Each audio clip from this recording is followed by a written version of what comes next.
철학자 플라톤은 행복하기 위한 조건으로 5가지를 꼽았습니다. 첫 번째는 먹고 살기에 조금은 부족한 듯한 재산. 두 번째는 모든 사람에게 칭찬받기에는 약간 부족한 외모. 그리고 세 번째는 자신이 생각하는 것보다 절반밖에 인정받지 못하는 명예.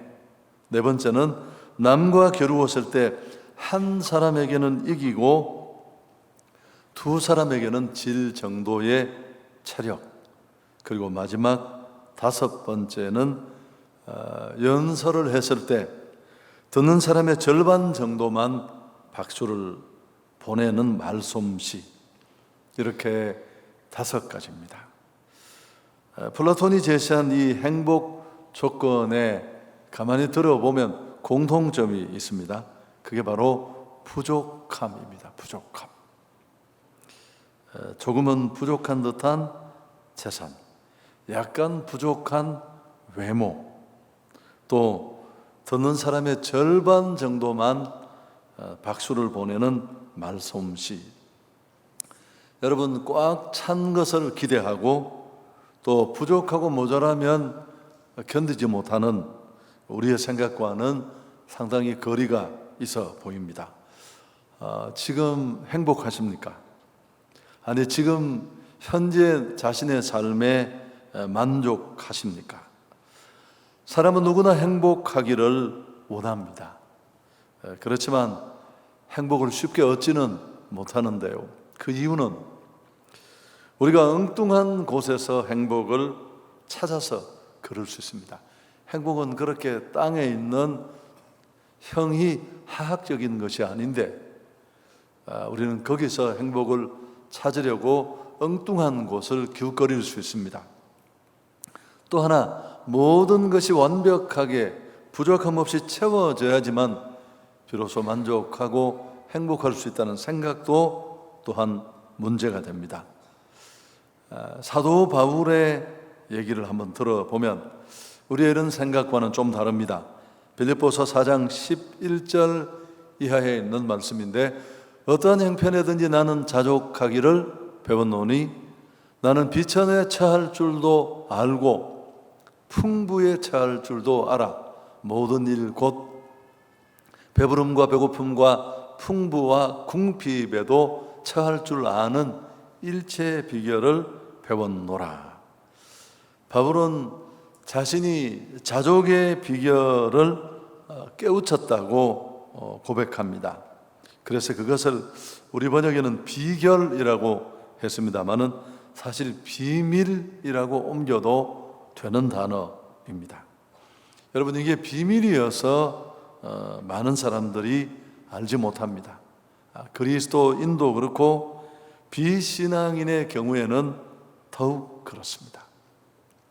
사실 오늘 우리가 읽은 이 단락은 10절부터 20절까지를 끊어야 하는데 편의상 앞부분만 우리가 시간 관계상 읽었습니다마는 솔로몬의 행복론 강의입니다. 행복이라는 이 단어, 만족한 삶을 말하지만 만족의 다른 단어가 행복이고 또 기쁨이고 그러니까요. 그래서 이 세상에 태어나서 사람이 누릴 것은 다 누려본 사람이 솔로몬입니다.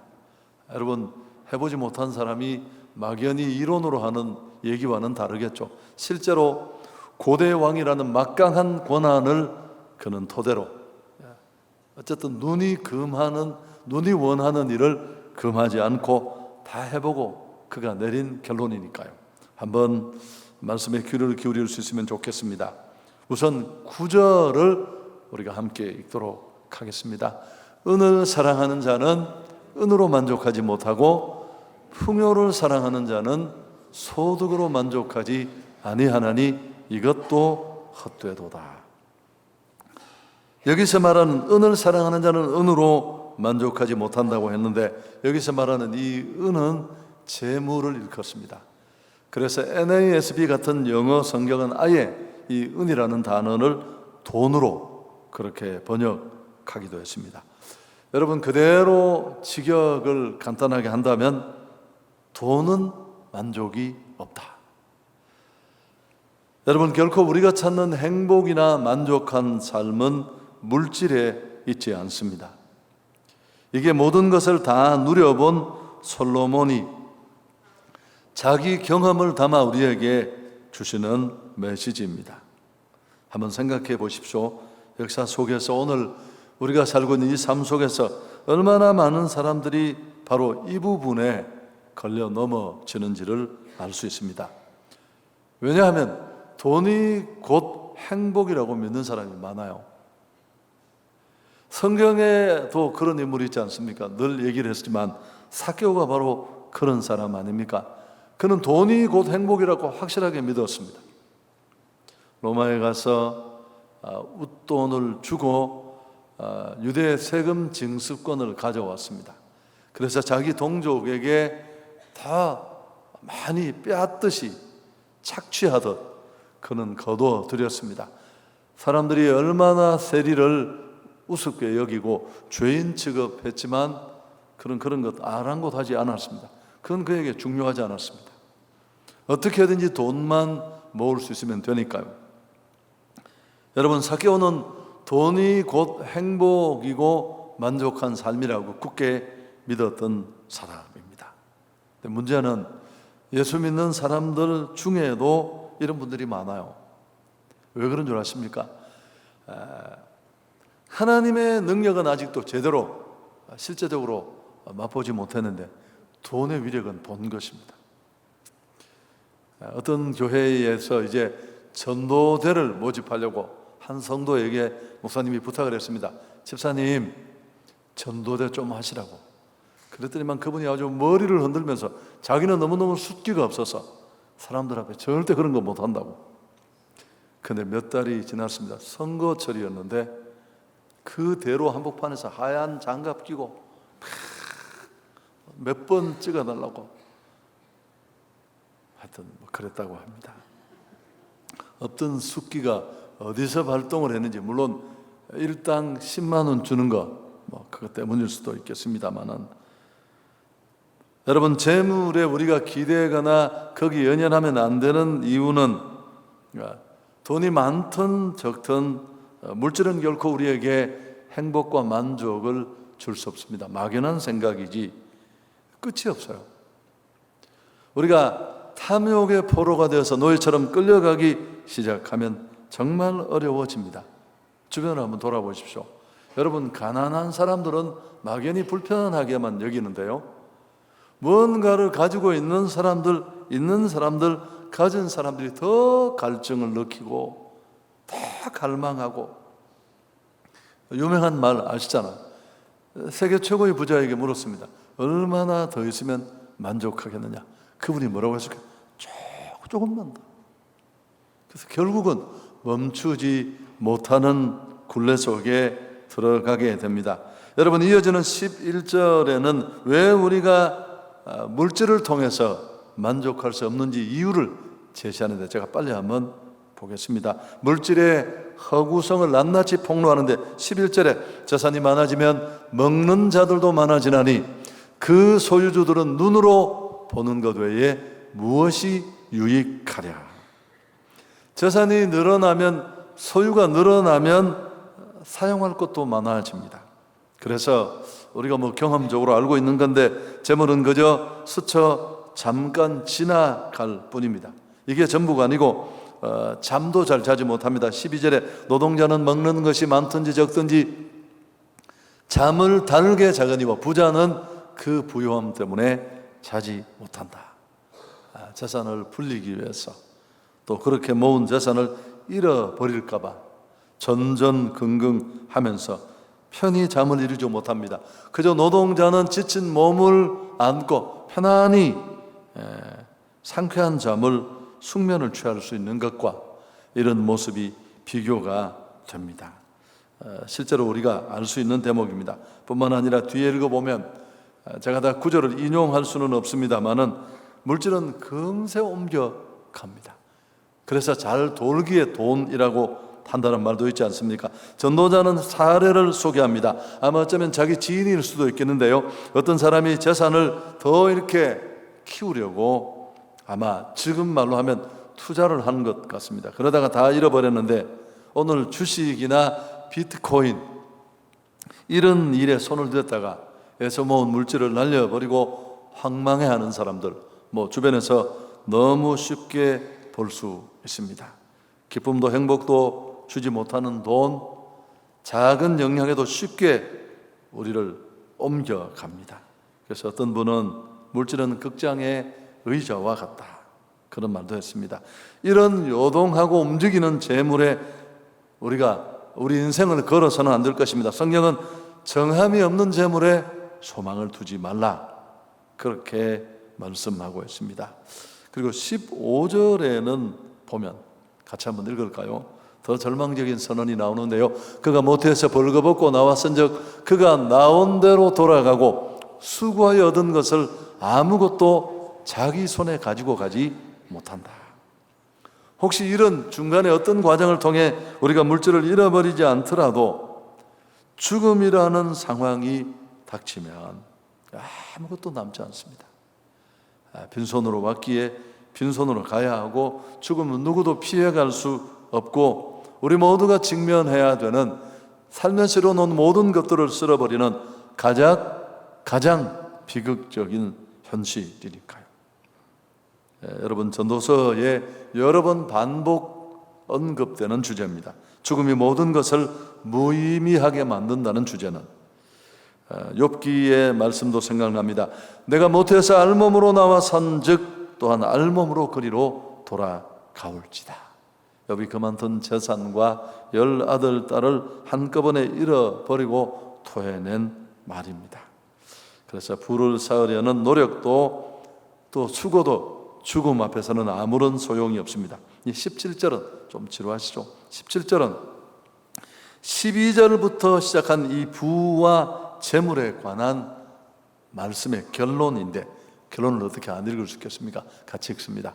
일평생을 어두운 데서 먹으며 많은 근심과 질병과 분노가 그에게 있느니라. 일평생을 어두운 데서 먹으며 근심과 질병과 분노가 있다. 여러분, 부와 재물에서 의미를 찾고 만족을 찾으려는 사람들이 결국은 이 희망 없는 곳으로 내몰립니다. 많은 근심, 많은 질병, 분노가 있는 곳으로 갈 뿐입니다. 탐욕이 그들을 이곳으로 이끄는 것입니다. 길게 말씀드리지 않겠습니다. 오늘 이 압달락에서 돈에 기대고 또 물질을 축제함으로 말미암아 만족과 행복을 찾으려는 우리를 향해 성경은 아주 강력한 논조로 우리에게 권고합니다. 돈을 위해 살지 말라고. 정말 절망하고 낭패를 경험하게 될 것이라고 우리에게 경고하고 있습니다. 이제 두 번째, 오늘 이 솔로몬의 행복론과 같은 이 말씀을 통해 우리가 얻을 수 있는 또 한 가지는 이것과는 전혀 반대되는 내용이 뒷부분에 실려 있습니다. 행복의 가치, 만족의 가치를 하늘에 두는 삶입니다. 자, 18절, 19절인데요. 차근차근 한번 읽어볼까요? 사람이 하나님께서 그에게 주신 바 그 일평생에 먹고 마시며 해 아래 사는 모든 수고 중에서 낙을 누리는 것이 선하고 아름다움을 내가 보았나니 그것이 그의 몫이로다. 또한 어떤 사람에게든지 하나님이 재물과 부요를 그에게 주사 능히 누리게 하시며 제 몫을 받아 수고함으로 즐거워하게 하신 것은 하나님의 선물이다. 우리가 읽은 단락의 전체적인 결론이라고 할 수 있는데 무슨 말이냐면, 전도서가 쉽지 않은데요, 하나님께서는 모든 사람들에게 나름대로 주신 게 있다는 겁니다. 그 상황에 그에게 누리라고 주시고 허락하신 것들이 있는데 그것을 만족하며 살라는 뜻입니다. 그 곳에서, 그 가운데서 즐거움을 찾고 그것으로 행복해하고 그것으로 아름다움을 사는 것을 의미합니다. 여러분, 이 세상에 살면서 얻을 수 있는 삶의 행복의 몫이 바로 이것입니다. 우리가 누릴 수 있는 행복인데 우리 모두가 빌 게이츠가 될 수는 없어요. 그 재화는 제한되어 있고 그걸 나누면 우리 모두가 그런 물질을 소유할 수는 없습니다. 그래서 우리는 욕심내고 엉뚱한 탐욕에 휘둘리지 말고 지금 내게 주어진 삶 속에서 하나님이 주신 것들을 누리고 감사하고 만족하는 그런 삶이 우리에게 꼭 필요합니다. 할렐루야. 자, 빌립보서 4장 11절 이하에 보면 바울이 오래전에 앞에 잠깐 인용했습니다마는 빌립보 성도들을 향해 그가 고백했던 자족의 삶, 그가 간증했던 삶인데 자막은 없습니다만 다 아는 내용이니까 제가 좀 쉬운 공동 번역으로 빌립보서 4장 11절에서 13절까지를 읽어드리겠습니다. 잘 한번 새겨 들어보십시오. 나는 어떤 처지에든지 자족하는 법을 배웠습니다. 비천하게 살 줄도 알고 풍족하게 살 줄도 합니다. 배부르거나 배고프거나 넉넉하거나 궁핍하거나 그 어떤 경우에도 적응할 수 있는 비결을 알고 있습니다. 나에게 능력을 주시는 분을 힘입어 나는 무슨 일이든지 할 수 있습니다. 아멘. 왜 아멘은 왜 안 하시는 거예요? 여러분 설명을 조금만 할게요. 사실 마케도나 지역을 선교하면서 바울이 복음을 전해서 빌립보 교회가 세워졌습니다. 빌립보 교회는 바울이 세운 많은 교회 중에 좋은 교회로 기억에 남아 있습니다. 늘 축복하고 싶은 교회였는데 그들은 빌립보 교회는 작지만 바울의 선교를 늘 후원했습니다. 물질적으로. 복음을 전하다가 로마에까지 끌려가서 재판받고 옥에 갇혀 있잖아요. 지금 또 역시 그들이 선교 후원금을 보냈는데 그 후원금을 손에 들고 바울이 한 고백입니다. 내가 정말 기쁜 것은 당신들이 보내준 선교 후원금 때문이 아니다. 내가 기쁜 이유는 이런 하나님의 일에 당신들이 동참하게 되었다는 당신들의 생각이나 그 의지가 참여가 내겐 참 기쁘다. 왜냐하면 나는 풍부해도 궁핍해도 어떤 상황에도 휘둘리지 않고 자족하며 살 수 있는 상황과 형편을 뛰어넘는 만족의 삶, 행복의 삶을 이미 터득하고 그 비밀을 깨우친 사람입니다. 내가 그런 삶을 상황이나 환경을 뛰어넘어 누릴 수 있는 이유는 내게 능력 주시는 하나님, 그분을 힘입어 가능한 일입니다. 여러분, 그래서 그런 상황에서 한 말이에요. 이 구절도 해석이 쉽지 않은 내용인데 이해는 우리가 버뜩 할 수 있습니다만은 제가 어떻게 설명하면 여러분에게 와 닿을까 고민을 하다가 워렌 워스비는 이 부분을 이렇게 말했어요. 온도계가 아니라 온도 조절기 같은 사람이 된다는 뜻이다. 여러분, 온도계는 그 공간의 온도를 표시해 주는 게 전부예요. 그러나 온도 조절기는 그 공간의 온도를 표시해 줄 뿐만 아니라 실제로 희망하는 온도까지 변화를 시켜줄 수 있는 게 온도 조절기입니다. 여러분, 하나님 안에서 복음의 능력을 경험한 우리가 어떻게 살지 그분이 기대하는 건 상황과 형편에 휘둘리는 일희일비하는 삶이 아니에요. 그런 상황을 뛰어넘어서 함께 하시는 하나님으로 인하여 자족하고 만족하는 삶을 우리가 터득하고 깨달아야 할 줄 믿습니다.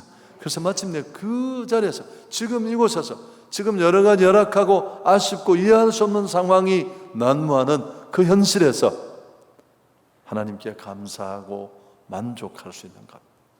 여러분, 지금 오늘 만족할 수 있는 사람은 내일도 언제든지 만족할 수 있습니다.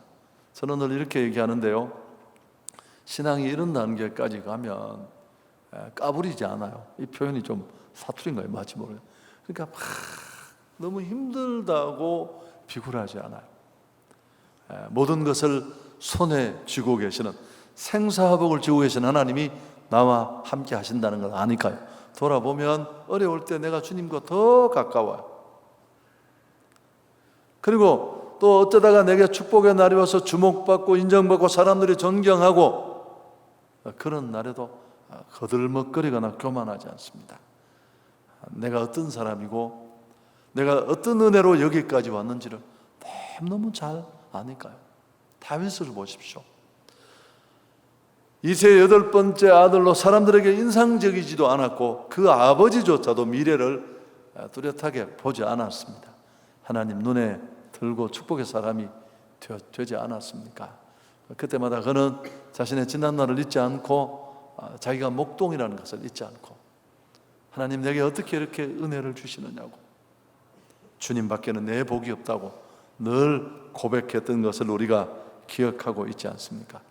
할렐루야. 여러분, 우리 모두가 이런 단계까지 나아가야 할 줄 믿습니다. 저도 돌아보면 어려울 때도 많았고 행복할 때도 또 인간적으로 괜찮은 날도 있었습니다만 그래도 주님과 더 친밀하고 가까웠던 건 어려울 때예요. 우리 아이들 셋 학원도 못 보내고 도레미 양 대표로 보내고 제가 이렇게 이야기한다고 해서 또 우리 목사님이 밥도 못 먹고, 전 죄송하지만 그런 시절은 없었습니다. 없었고 그냥 좀 어려웠었는데 그래도 그때 기도하고 6명의 가족을 내가 먹여 살려야 된다는 쓸데없는 고민 속에 힘들어하면서도 돌아봤는데 하나님은 늘 함께 하셨습니다. 여러분, 이런 믿음에 서려면 오늘 바울은 이게 이론적으로 설교 한 편 듣고 성경 읽다가 버뜩 깨달아져서 몸에 온 게 아니에요. 훈련 첫 번째는 하나님과의 관계가 분명히 정립되어야 되고, 두 번째는 훈련해야 됩니다. 여러분, 어떤 환경에도 나와 함께 하시면서 그 강하고 큰 손으로 나를 이끄시고 인도하시는, 공급하시는 여호와에 대한 체험적인 신앙이 우리 안에 꼭 필요한 줄 믿습니다. 먹이시고 입히시는. 제가 그것도 설교 시간에 몇 번 이야기했는데, 제가 이제 나이가 나이인지라 조금씩 그 미래가 별로 준비되어 있지 않은데 약간 막연한 조급함 이런 게 있어서 어떤 날 새벽에 약간 고민을 하면 하나님이 어김없이 제 마음에 또 한마디 하십니다. 야 임마, 내가 네 노후다. 네가 별로 내세울 것도 없는 네가 용을 써서 네가 인생 계획을 무슨 찬란하게 짜서 몇 살에 뭐하고 그래서 여기까지 왔느냐? 전혀 아니거든. 전적으로 그분의 인도와 이끄심이었습니다. 지금까지도 내가 너를 여기까지 지금까지 이끌고 인도했는데 네 노후의 삶도 네가 준비한다고 잘 산다고 생각하느냐? 내가 네 노후다.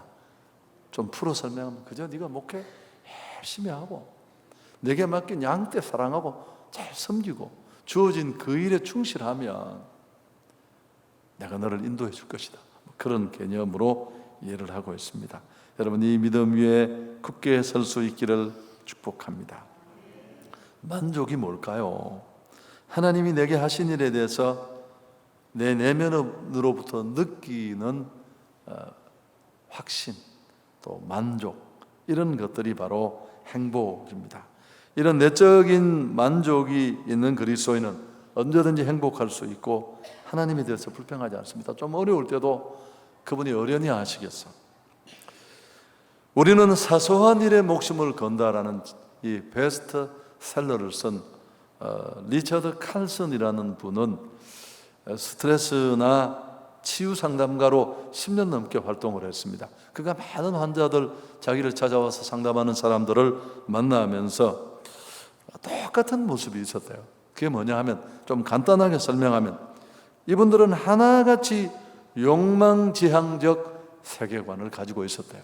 이게 무슨 말이냐 하면 현실의 의미, 가진 것의 소중함, 이미 누리고 있는 축복, 이런 것들은 전혀 거들떠 보지도 않고 없는 것, 모자라는 것, 욕망이 추구하는 것, 이런 데 지나치게 집착하고 지향하고 그걸 추구하는 그런 성향들을 가졌다고 합니다. 이게 바로 그들이 병을 만든 원인이고 또 불행과 스트레스의 원인이었다는 것이 리차드 칼슨이 알게 된 거예요. 많은 환자들을 만나면서 매일매일 주어진 상황에 만족할 수 있기를 바랍니다. 성경의 권고처럼 먹을 것과 입을 것이 있으면 그것으로 만족할 수 있기를 축복합니다. 설교 한번 정리해 보겠습니다. 여러분, 오늘 성경이 우리에게 말씀하는 이 만족한 삶, 또 행복한 삶으로 우리가 나아가기 위해서 오늘 솔로몬의 사실 행복론 강의를 우리가 들은 겁니다. 이 사람은 평생에 왕이라는 그 막강한 권한과 자원을 활용해서 하고 싶은 거 다 해봤잖아요. 후궁이 1000명이었으니까 누가 이걸 흉내내겠습니까? 어마어마한 건축물을 짓고 노래하는 자들을 불러서 밤새 노래하게 하고 다 해봤는데 헛되고 헛되니 의미 없음, 그렇게 결론을 내렸습니다. 그래서 오늘 그가 우리에게 말하는 이 만족한 삶의 비결은 우리가 귀담아 들을 만한 가치가 있죠. 첫 번째, 정리를 한다면 돈이 곧 행복이라는 생각이 혹시라도 내 안에 있다면 오늘 이 말씀을 통해 다 깨트려질 수 있기를 축복합니다. 여러분, 돈은 필요합니다. 열심히 일하시고 또 미래도 설계하시고 저축도 하시고 그래야만 불편하지 않게 우리는 생을 살 수 있습니다. 그러나 여러분, 여기에 인생을 매달면 안 돼요. 돈이 내 모든 문제를 해결할 수 있다는 생각은 착각이고 결코 이룰 수 없는 일입니다. 그래서 여러분, 돈이 곧 행복이 아니라 예수가 행복입니다. 우리가 알잖아요. 그리고 또 하나 중요한 것은 만일 이런 생각이 우리 안에서 교회는 다니면서 종교인으로 무너지지 않는다면 우리 신앙도 헛것이 될 수 있습니다. 삭개오를 생각해 보십시오. 그가 돈이 행복인 줄 알고 돈이 만족한 삶, 행복한 삶의 가장 큰 요건이라고 믿고 거기 아주 올인했잖아요. 그런데 결국 그 자리까지 욕먹으면서 거친 길을 걸어 도달해 보니까 아니라는 걸 알았습니다. 미적미적거리고 그냥 죽을 수 있는데 그는 용감하게 내려놓고 예수님을 만났고 그가 새로워진 모습을 본 예수님은 오늘 내 집에 구원이 이르렀다, 비로소 선고해 주셨습니다.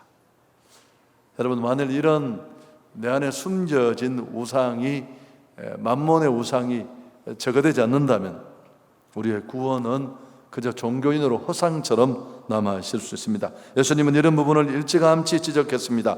재물과 하나님을 겸하여 섬길 수 없다. 사실 만족한 삶, 행복한 삶은 제가 본문을 여러 번 읽고 깨닫게 되는 건데요, 무엇을 사랑하느냐와 무관하지 않습니다. 돈의 가치를 두고 필요를 뛰어넘어서, 소유를 뛰어넘어서 거기 목매고 사랑하고 돈이 모든 것을 할 수 있다는 그 구호의, 행복의 절대 조건이라는 구호에 매료된 사람은 절대 행복하지 못합니다. 어두운 데서 근심과 질병과 분노에 던져질 거라는 말 잊지 마십시오. 여러분, 마가복음 10장에 나오는 부자 청년, 어떻게 하면 영생을 얻겠습니까? 계명을 지켜라. 다 지켰는데요, 네가 한 가지 더 할 게 있는데 가서 내 소유를 팔아 가난한 자들에게 나눠줘라. 여러분, 예수 따르는 모든 사람이 그렇게 할 필요는 없어요. 그러나 이 청년에게는 그래야 했어. 왜? 그에게서 돈은 우상이었습니다. 그 청년은 재산이 많은 고로 근심하며 떠나갔습니다. 다시 돌아왔다는 기록이 없습니다. 그에게 재물을 가난한 자에게 나누어 주고 나를 따르라는 말씀은 네 안에 있는 물질의 우상을 끊어내라, 제거하라는 말씀 아니겠습니까? 여러분, 물질이 아니라 하나님을 사랑하고 하나님께 소망을 둘 수 있기를 바랍니다. 영원하신 디모데전서 6장 17절 함께 읽을까요? 내가 이 세대에서 부한 자들을 명하여 마음을 높이지 말고 정함이 없는 재물에 소망을 두지 말고 오직 우리에게 모든 것을 후히 주사 누리게 하시는 하나님께 두라. 정말 우리가 소망을 끝까지 두어야 될 분은 하나님뿐인 줄 믿습니다. 다윗이 끝까지 주 밖에는 나의 복이 없습니다, 하나님 그 한 분 붙잡고 달려가면 그 속에 부귀도 권세도 축복도 다 들어있으니까요. 정리를 하겠습니다. 전도서는 또 전도자는 이런 물질주의적 영적 싸움에 던져진 우리가 승리하도록 돕고 싶어요. 그래서 제가 결론적인 말씀을 좀 드리면서 설교를 마치려고 합니다. 돈과 재물에 대해서 어떤 태도를 첫 번째, 탐심을 우선 물리쳐야 합니다. 부패한 인간은 자꾸만 더 가지려고 해요. 하나를 가지면 끝나는 게 아니라 2개를 가지고 싶고요. 2개를 가지면 10개를 가진 사람 보고 더 부러워하고, 이게 끝이 없어요. 이 밥도 한 끼 못 사고, 헌금 한 번 제대로 못 하고, 이웃을 향해 손 한 번 못 뻗치고, 점점 더 어려워질 수 있습니다. 돈이 모든 것을 할 수 있다는 만몬신의 거짓된 확신에서 우리는 벗어나야 합니다. 사단은 우리의 심성을 잘 꿰뚫어 볼 줄 압니다. 우리의 이런 욕망을 조금만 자극하고 부채질하면 우린 미친 듯이 본질도 내려놓고 이 길을 달려갈 테니까요. 여러분, 탐심에 맞장구를 쳐서 이런 파경을 막게 해서는 안 됩니다. 성경은 이렇게 말합니다. 누가복음 12장 15절에 저희에게 이르시되 삼가 모든 탐심을 물리치라. 사람의 생명이 그 소유에 넉넉한 데 있지 아니하니라. 아멘. 탐심을 찍어낼 수 있기를 바랍니다. 그리고 해서 두 번째 꼭 필요한 게 만족한 삶은 제가 말씀을 드렸으니까요. 주님의 일에 또 거룩한 일에 사용하는 것입니다. 여러분, 물질은 원래 목적이 저장이 아니라 사용이 목적이에요. 그래서 사람은 사랑하고 돈은 사용해야 되는데 우리는 이걸 반대로 하고 싶어요. 대표 기도는 짧게 하고 개인 기도는 길게 하라고 해요. 이걸 또 거꾸로 하잖아요. 개인 기도는 10분도 안 하는 사람이 대표 기도를 10분 하려고 그래요. 그러니까 예배 시간이 엉망이 되잖아요. 여러분, 마찬가지로 우리는 이런 경향이 모두에게 있습니다. 그래서 여러분, 현재 가진 것을 아름답게 사용할 때 우리는 이런 탐심의 굴레로부터 조금씩 자유할 수 있습니다. 그래서 어떤 분은 물질을 총에다가 비유하기도 했잖아요. 하나님은 돈으로 우리를 시험하십니다. 내가 이 세상에서 돈을 다루는 것으로 천국의 상급이 결정될 수도 있습니다. 어떻게 쓰면 좋을까요? 디모데전서 6장 18절 이하에 있는데 같이 읽습니다.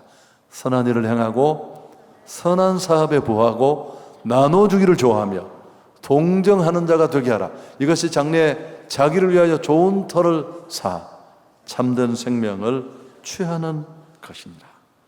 보물을 천국에 사오는 두 가지 방법. 첫째는 하나님 앞에 드리는 겁니다. 두 번째는 필요를 가진 사람들에게 나누어 주는 것입니다.